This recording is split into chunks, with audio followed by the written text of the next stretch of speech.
জনগণ, আমি গামছা আজকে ওয়েদার নিয়ে কিছু কথা বলবো। মানে ওয়েদার আমাদের সাথে কি যে ছিনিমিনি খেলছে আমরা নিজেরাই ধরতে পারবো না। এই কালকে রাতে যেমন ঘুমাতে গেছিলাম, ঘুমাতে গিয়ে আমার হালকা একটু গরম গরম লাগছিল। তো তার জন্য আমি ফ্যানটা চালালাম।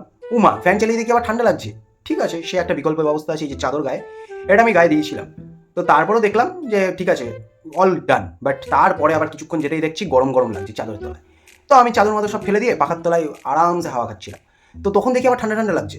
তো আমি ফ্যানটাই বন্ধ করে দিলাম। তারপরে দেখি আবার গরম গরম লাগছে ভাই। ঠিক আছে, তারপরে আবার ফ্যান চালিয়ে চাদর গায়ে দিয়ে আবার শুয়ে পড়লাম। মানে আমি বুঝতে পারছি না ভাই, কি ওয়েদার এটা? মানে এটার নামকরণ কি?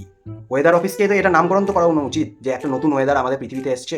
তো পরবর্তীতে নামকরণ করার পর ইউনিভার্সিটি কলেজ সব জায়গায় পড়ানো হবে, তখন আমরাও জানতে পারবো। তো সেরকম তো কিছু আমি এখনো দেখছি না, হয়তো এটা নতুন একদম, তার জন্য এখনো পর্যন্ত নামকরণ হয়নি। বাট আমার ভাই গামছাদা একজন রাজনীতিবিদ, তার ভাই চক্রান্ত লাগছে এটা। ভাই এটা বিরোধীদের চক্রান্ত, শুধুমাত্র মনে হচ্ছে গামছাদার সাথে এরকম হচ্ছে। কারণ ভাই গামছাদা সব কিছু নিয়ে একটু ওভার থিঙ্কিং করে। তো এটাও আমার একটা ওভার থিঙ্কিং, যে এটা মনে হচ্ছে বিরোধীদের চক্রান্ত।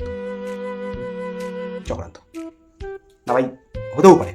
যাক, এটার উপযুক্ত তোমরা একটা কমেন্ট সেকশনে বলো যে এটা কেন হচ্ছে, এটা কি শুধু আমার একার সাথে হচ্ছে নাকি তোমাদের সাথে হচ্ছে, তাহলে আমি কনফার্ম করতে পারবো আর কি।